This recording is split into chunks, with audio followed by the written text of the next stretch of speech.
everyone, and today we're going to do some monoprinting. Before you start, please can you check that you have the following things. You will need some ink in all three primary colours and black. You'll also need some masking tape, a spoon to help serve up your ink, and some rollers. You'll need some acetate as well, which is just this kind of thin sheet of plastic. You'll need some scrap paper, which I don't think was delivered to you, so please prepare that at home. And you'll also need some different colour papers. If you've got extra colours at home that you want to experiment with, you can definitely use those as well. And last but not least, you will need your object. I was going with the idea of force today, so I chose this crushed can. You can choose one object or you can choose multiple objects, up to you. I'd maybe keep it simple for the first task anyway, and then you should have a little bit of time to experiment afterwards. Okay, so before we start, I'm just going to show you how to set up for monoprinting. You'll need your acetate, and then you'll need some masking tape. And we just want to hold this still on the table, so I would tape it down in each corner. If you haven't already, please can you cover your table at home if you're working at home. It's very, very messy monoprinting, which makes it fun, but please make sure that all of your parents' furniture and everything is all protected. Okay, so just taping down your acetate before you start. You will need to perhaps stir or shake your ink. I think start with black for the first one. So if you, I'm not sure if you can see on the camera there, there's like a layer of where the ink has kind of separated into a more liquidy part. Before you squeeze it out onto here, and it'll be the same if you're using the tube, I would advise stirring or shaking that. Okay, once you've stirred it together and the two parts are no longer separated, take a small amount of ink, you don't need very much at all, and just put it, for monoprinting we can actually put it into the centre of our acetate. And then you'll take your roller and we're going to spread it for as big as we want our print, okay? So if we were doing an A4 print, then we'd spread all the way to the edge of the acetate here. I'm gonna do an A5 print to start, so I'm gonna try and keep it in quite a small section. I might have actually added too much ink already.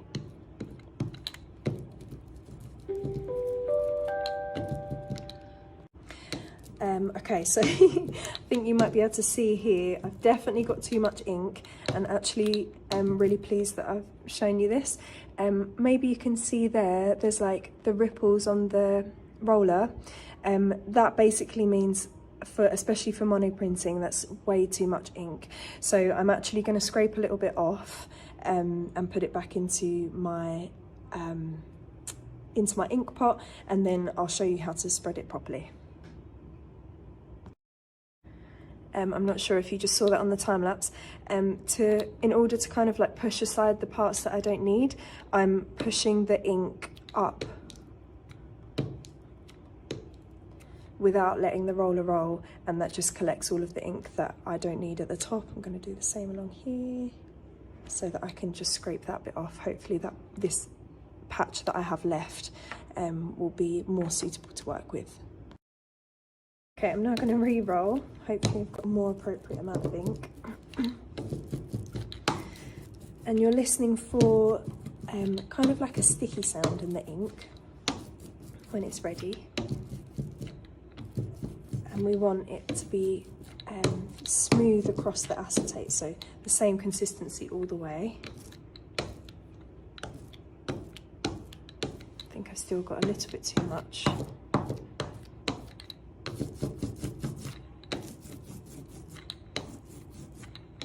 Okay, once you've got it as smooth as you can, you're going to take some of your blotting paper, your scrap paper.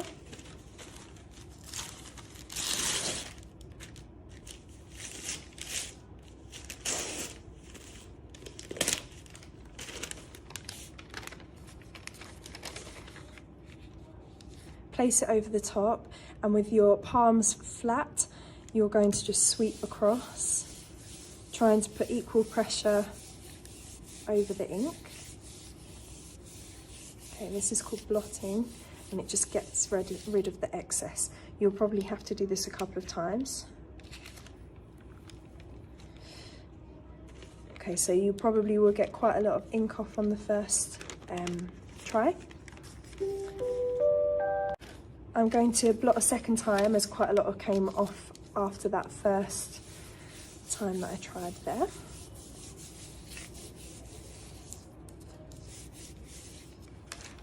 Okay, so that's maybe more where you might be ready to print.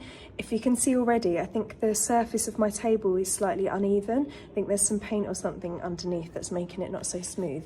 So my roller's not very smooth, so if you can see the kind of scratch marks, that's from where I've placed the roller. So you might see a little bit of kind of like difference where if it's not kind of completely smooth, or if you've kind of got blobs of ink that you didn't spread out very much, like you can see here. I've got a little blob there. Doing this kind of shows you how evenly spread the ink is as well. Okay, so I've just halved one of the pieces that Miss Ling sent out to start with. What you're going to do is just place that over the top of the ink, and from this point onwards, be really, really careful not to press your hand or anything down on top of that, as every time this piece of paper makes contact with the ink underneath, it will transfer, so it will become part of your print. I'm actually going to use a little bit of masking tape just to keep that still on both sides. Again, being careful not to press down on top of the ink. Okay, and then I'm just gonna, as a quick test, we're gonna do some observational drawing. So I'll leave some instructions on the slide about the kinds that you should be doing. This bit is more about just exploring what the material can do and what you can do with the technique of the process of monoprinting. So we'll do 3 quick monoprints of continuous line of our object just to start off with, and you can experiment with colour if you want to. If you wash your piece of acetate in between, then you'll need to make sure that it's fully dry before you put the next layer of ink over the top. And you need to work fairly quickly throughout the whole thing. So bearing in mind, something that you should consider when you're doing this is that everything is going to come out backwards. So any text, if you wanted to add any text into the drawing, then what you might consider is taking photos of your object and then flipping them round, printing them out then with the reversed image, and then you can kind of copy it that way. But yeah, lots of kind of experimenting to be done over the next few lessons with this.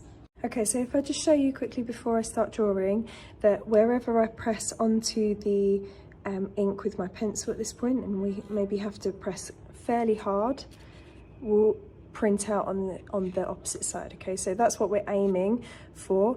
We can vary the pressure that we're adding. We can use the side of our pencil and do some blocks. Okay, and they'll all kind of come out slightly differently depending on how hard we press. So we're going to start with continuous line. I'll just speed that up, and then we can look at how it's revealed together.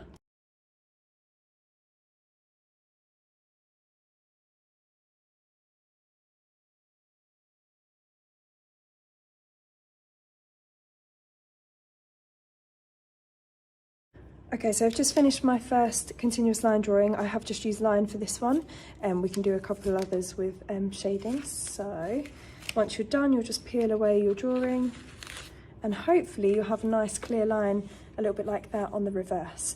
If the line isn't clear, then it could be that you didn't press hard enough when you were drawing, or it could be that the ink dried too quickly. Maybe we didn't work quick enough to get the paper down and start drawing, or alternatively it might be that there wasn't quite enough ink, or we blotted away too much. So the more you practice with this, the more you do, the more you'll find out the things that you can, the ways that you can get a clear print and the ways that you can get not such a clear print.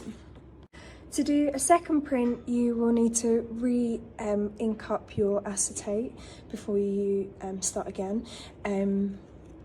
And if you are switching colour at any point, then you'll need to wash this completely, make sure all of the ink is gone, and then you'll need to dry it as well. I'd recommend using some paper tissue or something to dry it with, so in case there's any leftover ink on that as well.